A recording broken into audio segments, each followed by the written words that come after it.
کسی کا حال کیسے پتہ کرتے ہیں؟ حضور نے فرمایا جابر شادی کی؟ کہا یا رسول اللہ شادی کر لی۔ اچھا کنواری لڑکی سے کی یا کسی بیوہ سے کی؟ کہا یا رسول اللہ اپنی سے بڑی عمر کی ایک خاتون تھی بیوہ، ان سے شادی کی۔ حضور نے پوچھا وہ کیوں؟ تم تو جوان ہو، ینگ ہو، کسی کنواری لڑکی سے شادی کرتے؟ اب دیکھیے کسی کے حالات کیسے معلوم کر رہے ہیں۔ کہنے لگے حضور آپ تو جانتے ہیں میرے والد عبداللہ جو ہے وہ جنگ احد میں شہید ہو گئے، میری 9 بہنیں ہیں، اگر میں کوئی جوان لڑکی لے آتا گھر تو یہ آپس میں لڑتی رہتی اور سارا دن مطلب یہ ساری چیزیں ہوتی۔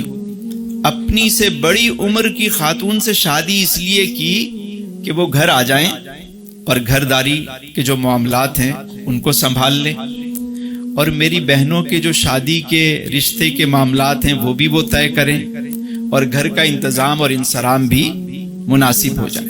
حضور علیہ السلام نے اپنے صحابی کو دیکھا کہ اس صحابی کو اپنی فیملی کی، اپنی بہنوں کی کتنی پرواہ ہے۔ اپنی سے بڑی عمر کی خاتون سے اس لیے شادی کی تاکہ گھر کا ماحول اچھا رہے۔ اب میرے حضور نے پھر پوچھا صلی اللہ علیہ وسلم، دیکھیے قربان جائیں، میں جابر ہم مدینے سے پہلے ایک جگہ قیام کریں گے اور قافلے کی اطلاع اہل مدینہ کو ہو جائے گی، تمہارے گھر تک بھی اطلاع پہنچ جائے گی، تو تمہاری جو بیوی ہے وہ تکیے لگا کر اچھے کھانے پکا کر خوب سج سنور کر تمہارا استقبال کرنے کے لیے تیار ہو جائے گی۔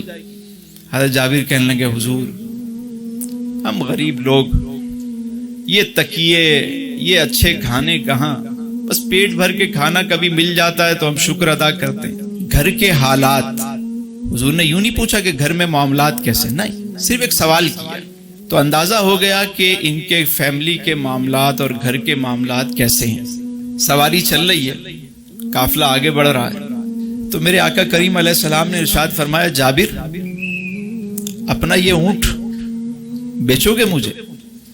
اگر آپ کا حکم ہے پھر تو کوئی بات نہیں، لیکن اگر میری رائے معلوم کرتے ہیں تو حضور میرے پاس تو یہی سواری ہے، اس کو بھی بیچ دوں گا تو میرے پاس کیا بچے گا؟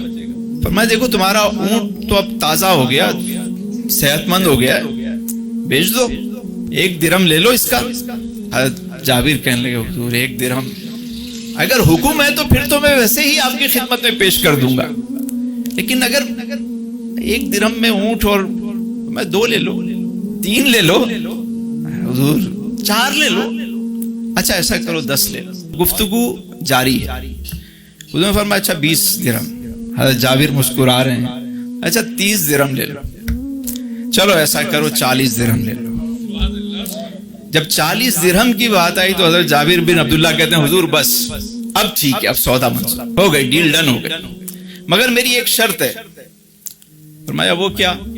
کہا اونٹ ابھی نہیں دوں گا، جب ہم مدینے پہنچیں گے تو پہلے میں اپنے گھر جاؤں گا، سامان اتاروں گا، اس کے بعد لا کر میں آپ کی خدمت میں پیش کر دوں گا۔ یعنی اگر سودا ابھی ہو گیا تو اب آپ اس کو استعمال نہیں کر سکتے جب آپ نے بیچ دیا، تو انہوں نے اجازت دی۔ حضور نے فرمایا ٹھیک ہے کوئی بات نہیں۔ مدینے پہنچ گیا قافلہ، حضرت جابر اپنے گھر چلے گئے، حضور علیہ السلام مسجد نبی میں تشریف لائے، آرام کیا، آپ نے نوافل ادا کیے، لوگوں سے ملاقات کی۔ تھوڑی دیر گزری تو حضرت جابر اپنا اونٹ لے کر حضور علیہ السلام کی خدمت میں حاضر ہو گئے۔ بڑی توجہ سے سنیے گا بات، یہ بڑی محبت والی بات عرض کرنے لگا۔ جب اونٹ آ گیا میرے حضور نے کیا فرمایا؟ فرمایا بلال 40 درہم بھی دو اور تھوڑا سا سوا بھی دو۔ حضرت بلال نے 40 درہم دیے، چند درہم الگ سے دیے۔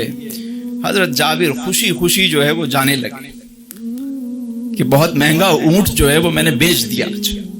اس وقت اتنی مطلب قیمت نہیں تھی اس اونٹ کی۔ جب وہ جانے لگے تو حضور علیہ السلام نے حضرت بلال کو بلایا، بلال ادھر آؤ، یہ اونٹ جا کر جابر کو دے دو، یہ تحفہ دے دو۔ حضرت جابر کو کہا کہ یہ اونٹ جو ہے وہ یہ آپ قبول کریں۔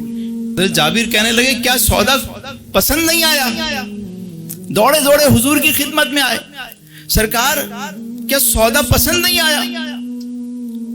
میرے حضور نے فرمایا سودا بھی پسند آیا اور ہم نے قبول بھی کیا، اب یہ ہماری ملکیت ہے، اب ہم اپنی طرف سے تمہیں گفٹ دیتے ہیں، تحفہ دیتے ہیں۔